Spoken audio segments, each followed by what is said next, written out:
नमस्कार साथियों, माँ बोधी टाइम्स में आपका स्वागत है।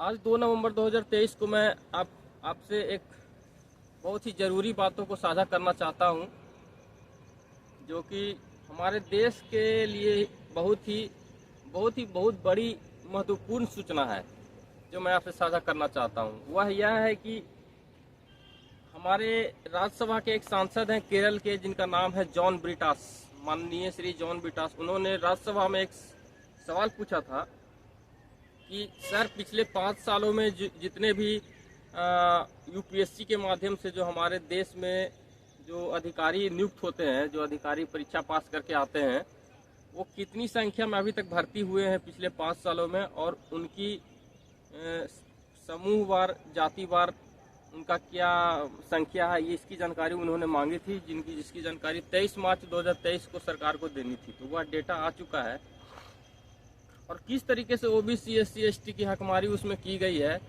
यह मैं आपसे साझा करना चाहता हूँ। देखिए दोस्तों, कोई भी देश तभी तरक्की करता है जब वहाँ के जो नागरिक हैं, उन नागरिकों में समानता का भाव हो, नागरिकों में, वहाँ देश के नागरिकों में गरीबी अमीरी का बहुत बड़ा ज़्यादा खाई नहीं हो, और खाई भी किसी जाति धर्म के आधार पे नहीं हो। गरीब तो हर एक देश में, हर एक समाज में गरीब और अमीर रहेंगे, लेकिन गरीबी और अमीरी का जो पैमाना है वह किसी जाति विशेष में, किसी धर्म विशेष के लोगों के आधार पे नहीं होना चाहिए। भारत में जो गरीबी है वो आपको ओबीसी क्लास में, एससी क्लास में, एसटी क्लास में ज़्यादा मिलेगी। यहाँ जाति आधारित गरीबी है। यहाँ पे लोग बोलते हैं कि क्या सवर्ण क्लास में जो आपको अपर कास्ट जो हिंदू हैं, क्या उन लोगों में गरीबी नहीं है? गरीबी है उन लोगों में, लेकिन उन लोगों में गरीबी धीरे धीरे, मतलब क्या बोलते हैं, धीरे धीरे आ रही है। और अगर आप मेहनत नहीं करेंगे तो आप गरीब होंगे। मैं ये नहीं कह रहा हूँ कि मैंने सवर्ण मेहनती नहीं होते हैं। जो कोई भी कम्युनिटी हो, कोई भी व्यक्ति हो, अगर वह मेहनत नहीं करेगा, अगर वह गलतियां करेगा, तो वह गरीबी का दंश झेलेगा। लेकिन जो संसाधनों का जो बंटवारा है, जो हमारे यहाँ जो पद हैं, जो भी सृजित पद हैं, उन पे तमाम जाति के लोगों का बराबर नियुक्ति नहीं है, बराबर वहाँ पे रिप्रेजेंटेशन नहीं है, प्रतिनिधित्व नहीं है। इसी को, प्रतिनिधित्व को ही बरकरार करने के लिए, प्रतिनिधित्व को ही आगे लेके आने के लिए, देश में समानता की भावना को और समानता को बढ़ाने के लिए ही देश में आरक्षण जैसी चीज़ों का प्रावधान किया गया है, ताकि किसी को गरीबी के आधार पे या जाति के आधार पे या किसी भी तरीके से अगर वो पिछड़ जाए तो फिर भी उसको आगे आने का मौका मिल सके।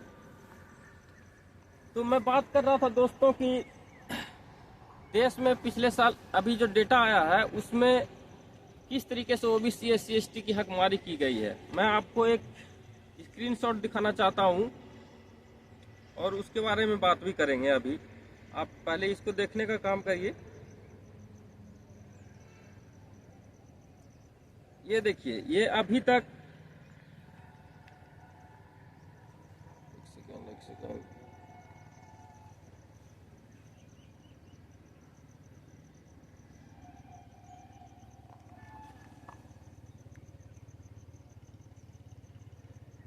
सही से नहीं आ रहा है दोस्तों इसमें, फिर भी मैं आपको पढ़ के बताना चाहता हूं कि देश में अभी तक 2018 से लेकर के 2022 तक की डेटा आया है, 4 सालों का डेटा आया है। और सोचिए, यह कोई किसी एक साल का डेटा नहीं है, यह कोई एक साल, यह मतलब जो हकमारी है, जो अन्याय है, वह किसी एक साल में नहीं किया गया, यह 4 सालों से लगातार बदस्तूर जारी है।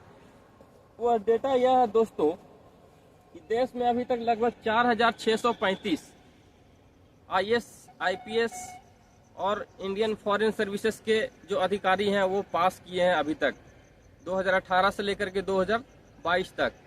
कितना?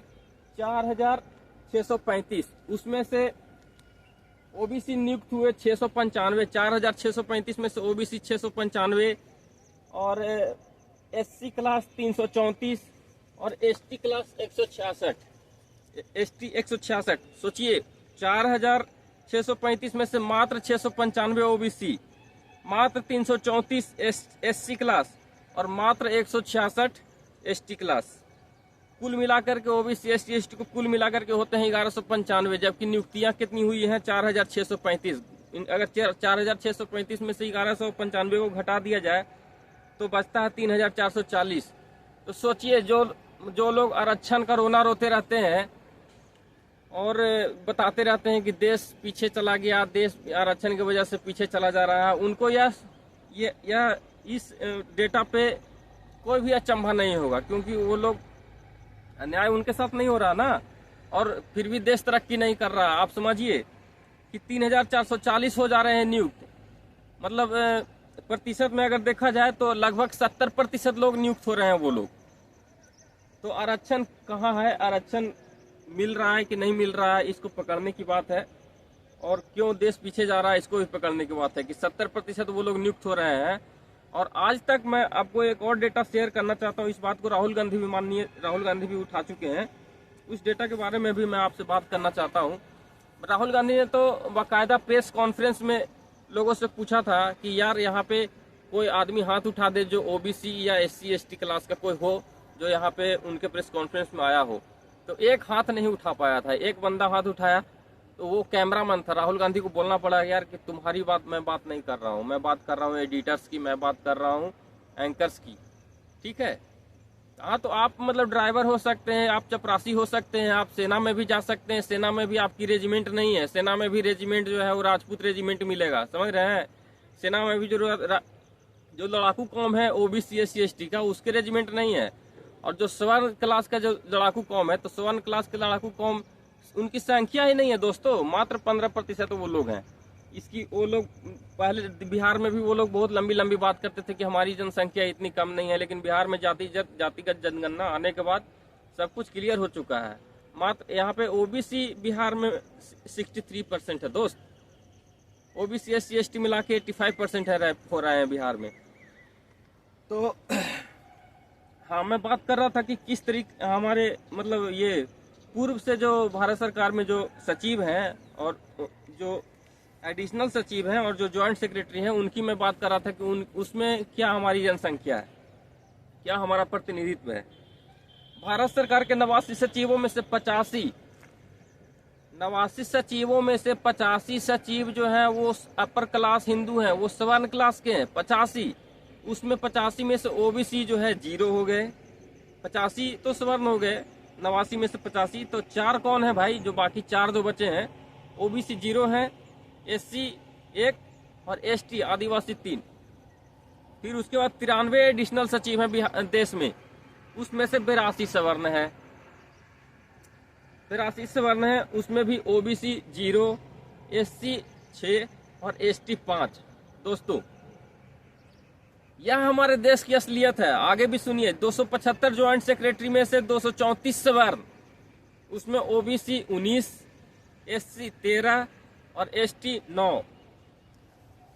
यह हमारे देश की कड़वी सच्चाई है दोस्तों। यह जाति के आधार पे आप देखिए, यहाँ पे मतलब जो अधिकारी हैं वो भी जातियों में बटे हैं। क्या यहाँ पे OBC SC ST के अधिकारियों में, OBC SC ST के लोगों में टैलेंट की कमी है दोस्तों?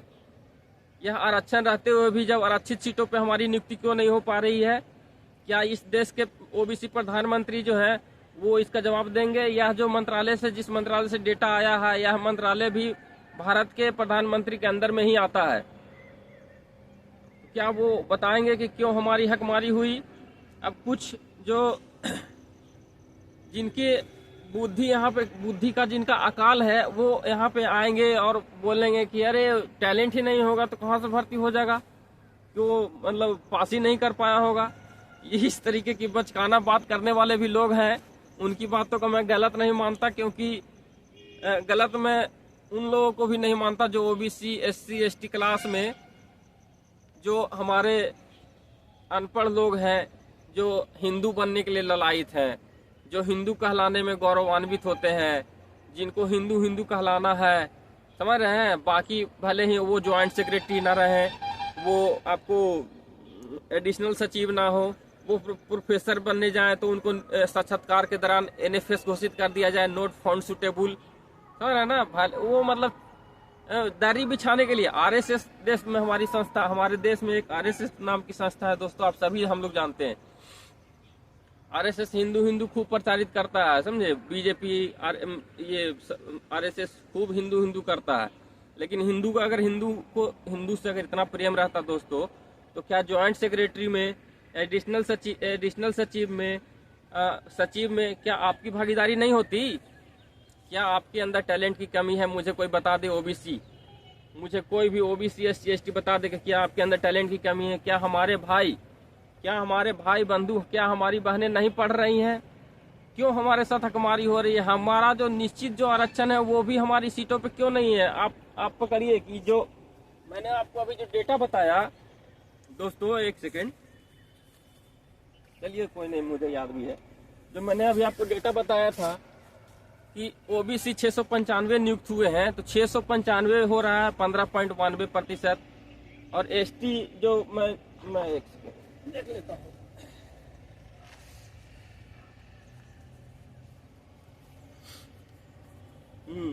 और SC जो 334 नियुक्त हुए थे उनकी परसेंटेज हो रही है 7.65%, और ST जो 166 नियुक्त हुए थे उनका परसेंटेज हो रहा है 3.8%। टोटल मिला के होता है हमारा 27 कुछ प्रतिशत, मतलब 28% मान लिया जाए। तो हमारा जो संविधान द्वारा जो प्रदान किया हुआ आरक्षण है वो ओबीसी का 27 है, 27 की जगह पे हमें 15 मिला। SC का ये मतलब 15% है, उनको 15 की जगह पे 7.65 मिला, और ST को 7.5% है, उनको 7.5 की जगह पे 3.8 मिला। लेकिन मैं यहाँ पे आपको कहना चाहता हूँ दोस्तों, यह जो आरक्षण है, यह आरक्षण हमारे आज के डेट में इससे हमको बढ़ करके आरक्षण लेना पड़ेगा, क्योंकि EWS हमें 27% आरक्षण इसलिए मिला था ओबीसी को पहली बात आपको बता देना चाहता हूँ दोस्तों कि ओबीसी को आरक्षण 1990 के बाद मिला, ठीक है। और उस आरक्षण देने वाले व्यक्ति का नाम था VP सिंह, जो राजपूत समाज से आते थे। इसलिए मैं पहले कहता हूँ कि देश में आप किसी भी, जब कोई पार्टी, जब कोई व्यक्ति बोले कि अरे तो बैकवर्ड प्रधानमंत्री बना दिए हैं, बैकवर्ड मुख्यमंत्री है, तो उस पर मत जाइए।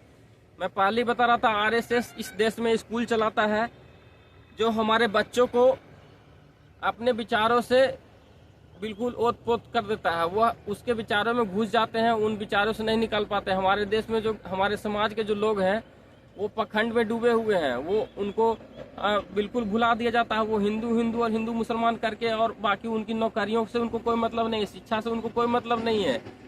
उनको ऐसा लॉलीपॉप दिया जाता है कि लोग भूल जाते हैं दशहरा, दिवाली, छठ, समझ रहे हैं, और बाकी तमाम सत्यनारायण भगवान, और मैंने आपको होली, दिवाली, बाबा धाम, आप लगे रहिए, आपको 5 किलो अनाज दे दिया जाएगा खाने के लिए, बाकी आप गुलामी करते रहिए।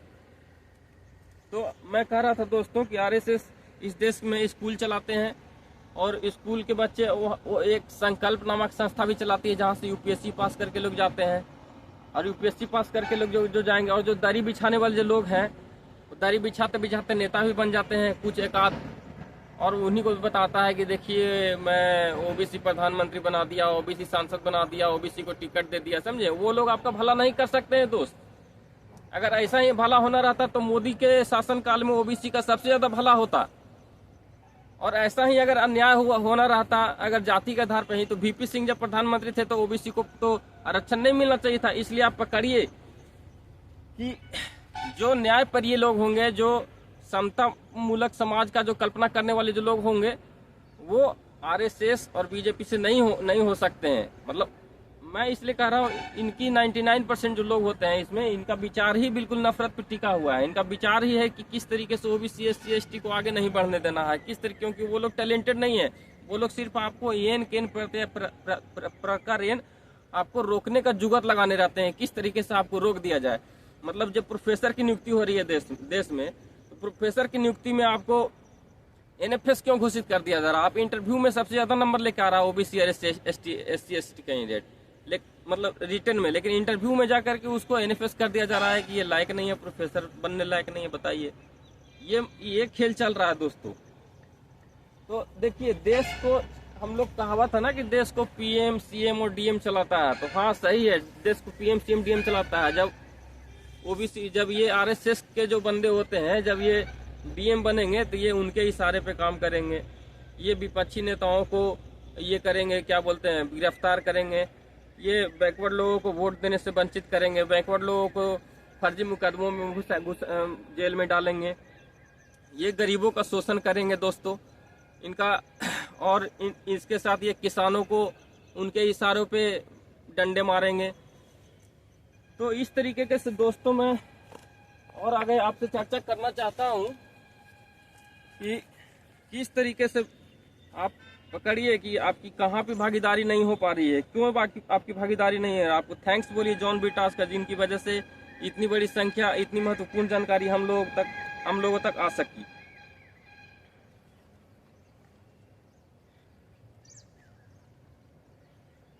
सोचिए, जिस धर्म में ऊंच नीच का इतना बड़ा फासला हो, उस धर्म को सुधारने का एक ही तरीका है कि आप आरक्षण को अच्छे तरीके से लागू कीजिए, जातिगत जनगणना पूरे देश में करवाइए और जाति के अनुरूप में सबकी भागीदारी दी जाए। नहीं तो इस देश में एक दिन अगर ऐसे ही हमारा समाज सोता रहा, और यह किसी एक की जिम्मेदारी नहीं है, ओबीसी SC ST की सिर्फ जिम्मेदारी नहीं है। अगर इस देश के जो सवर्ण हिंदू हैं वो ये सोच रहे हैं कि उनकी सिर्फ भागीदारी ज्यादा है, जो गरीब सवर्ण की जो बात कहते हैं, गरीब सवर्ण है, ठीक है, तो गरीब सवर्ण को अगर आरक्षण देना था EWS के माध्यम से, तो गरीब सवर्ण कौन है जिनका मासिक आमदनी 10,000 रुपया हो, 10,000 यानी कि साल भर में 12 दही 1,20,000, या मासिक आमदनी 20,000 है तो साल भर में 12 दूनी 24, 2.5 लाख रुपया। लेकिन 8 लाख वालों को ये गरीब मान रहे हैं, तो क्या असली गरीबों को आरक्षण मिल रहा है? ओबीसी जो माने सवर्ण क्लास के जो गरीब हैं, क्या असली गरीबों को मिल रहा है?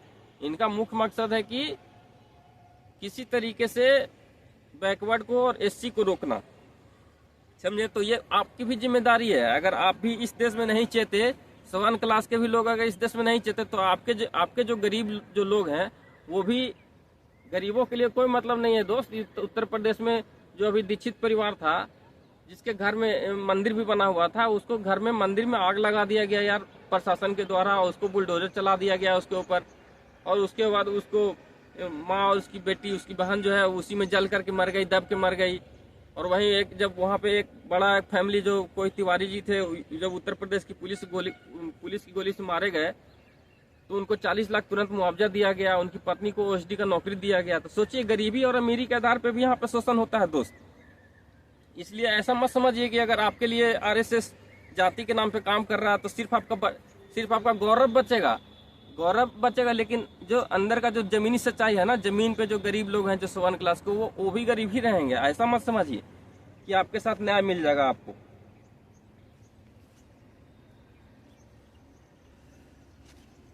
तो फिलहाल अगर आपको वीडियो अच्छा लगा हो, फिलहाल मैं और भी कहना चाहता था, लेकिन मैं इधर उधर ट्रैक से भटक गया, इसलिए मैं आपको फिलहाल मैं यहीं पे रोकना चाहता हूं। अगर आपको वीडियो अच्छा लगे तो वीडियो को आगे बढ़ाइए, सब्सक्राइब करिए, लाइक करिए, सपोर्ट करिए, शेयर करिए।